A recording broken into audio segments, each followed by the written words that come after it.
AP హైకోర్టులో మావోయిస్టులు habeas corpus petition దాఖలు చేశారు. పిటిషన్పై న్యాయస్థానం విచారణ జరిపింది.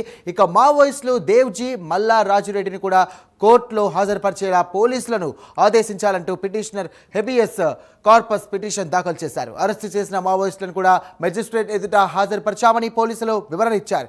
ఇక వీరిద్దరి పోలీసులు అదుపులో కూడా ఉన్నారనే ఆధారాలను కోర్టు ఎదుట ఉంచాలని హైకోర్టు ఆదేశించింది. పోలీసుల వ్యాఖ్యలను కోర్టు ఎదుట ఉంచుతామని పిటిషనర్ న్యాయవాది తెలియజేశారు.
ఏపీ హైకోర్టులో మావోయిస్టులపై హిబియస్ కార్పస్ పిటిషన్ దాఖలు చేశారు. పిటిషన్పై న్యాయస్థానం విచారణ జరిపింది. ఇక మావోయిస్టులు దేవ్జీ మల్లా రాజారెడ్డిని కూడా కోర్టులో హాజరుపరిచేలా పోలీసులను ఆదేశించాలంటూ కూడా పిటిషనర్ హెబియస్ కార్పస్ పిటిషన్ దాఖలు చేశారు.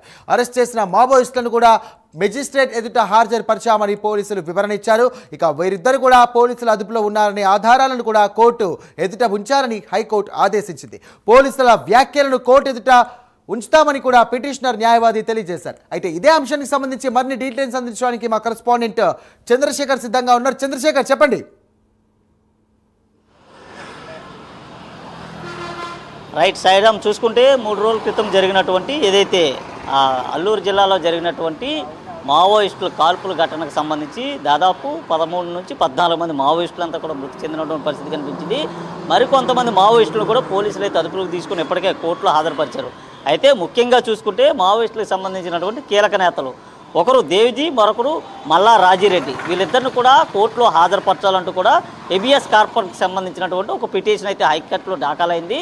దాఖలైనటువంటి పిటిషన్కి సంబంధించి కూడా హైకోర్టు అయితే విచారణ చేపడుతున్న నేపథ్యంలో పోలీసులకు సంబంధించి నోటీసులు ఇవ్వడంతో పోలీసులు అయితే హైకోర్టుకి అయితే చేరుకుని వారి వద్ద ఎవరైతే మల్లా రాజిరెడ్డి కానీ దేవ్జీ కానీ ఇద్దరు కూడా లేరంటూ కూడా చెప్పిన పరిస్థితి కనిపిస్తుంది. అయితే తమ అదుపులో ఉన్నటువంటి మావోయిస్టులు ఎవరైతే ఉన్నారో వారందరినీ కూడా కోర్టులోనే హాజరుపరచాలంటూ కూడా హెబియస్ కార్పస్కి సంబంధించినటువంటి ఒక పిటిషన్ కూడా దాఖలు చేసినటువంటి పరిస్థితి ఉంది. అయితే ఈ పిటిషన్ పైన పూర్తిగా కూడా పరిశీలించినటువంటి ధర్మాసనం దానికి సంబంధించినటువంటి నోటీసులు కూడా పోలీసులు జారీ చేసినప్పటికీ పోలీసులు అయితే హైకోర్టుకు తిరిగి సమాధానం అయితే చెప్పిన పరిస్థితి ఉంది.